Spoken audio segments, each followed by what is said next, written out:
Mobil tidak terkunci pintunya. Dua buah tas milik Bobby Rizky dan pacarnya yang berada di atas jok mobil hilang dicuri. Peristiwa pencurian itu terungkap setelah Bobby yang tinggal di Jalan Haji Sanusi, Lorong Adenan, Kecamatan Sukarame, Kota Palembang, membuat laporan polisi di Polrestabes Palembang. Menurut keterangannya, Bobby mengatakan peristiwa pencurian itu terjadi saat dirinya dan pacarnya turun dari mobil untuk menampal ban di Jalan Kolonel Haji Burlian, Kecamatan Kemuding, Kota Palembang.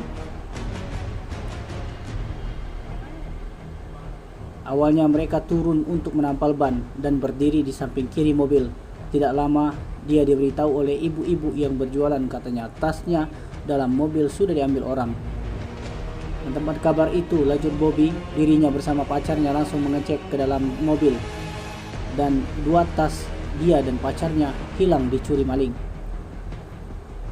Di dalam kedua tas tersebut, menurut Bobby, salah satunya berisikan uang tunai sebesar 2 juta rupiah, kartu identitas, kartu kesehatan, serta kartu ATM, serta alat-alat kosmetik hingga kerugian ditaksir mencapai 6 juta rupiah. Aksi pencurian itu terekam CCTV.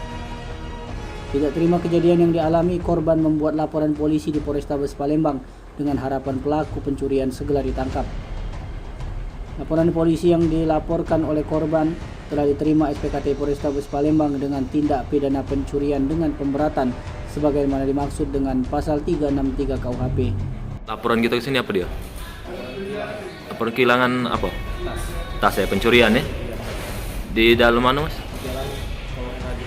Di tas itu di dalam mana? Dalam mobil. Dalam mobil ya? Iya. Kejadian itu kapan, Mas? Di parkir di depan hijau. Awal kejadian itu cak mana, Mas? Pertama kita parkir mobil itu untuk nampal ban. Jadi kita turun nyalo, posisi kami dalam mobil itu turun nyalo. Dan si pelapor itu ngambil tas dari depan bagian sebelah kanan setir mobil. Uang berapa itu? Uang satu yang ngambil, yang nunggu sih kok. Terekam CCTV dah? Rekam. Rekam ya? Jelas ya? Apa be yang hilang? 2 unit tas. Apa isinya, Mas? Isi duit, dompet, surat-surat, Apa lagi? ya kayak ATM. Di mobil kita itu tidak dikunci ya? Tidak dikunci posisi. Bukan kita dibontetinya, bukan ya? Bukan. Tapi itu kurang jelas juga gitu ya, tidak tahu juga. Berapa kira-kira kita kerugian? Tim Liputan Sumsel TV melaporkan.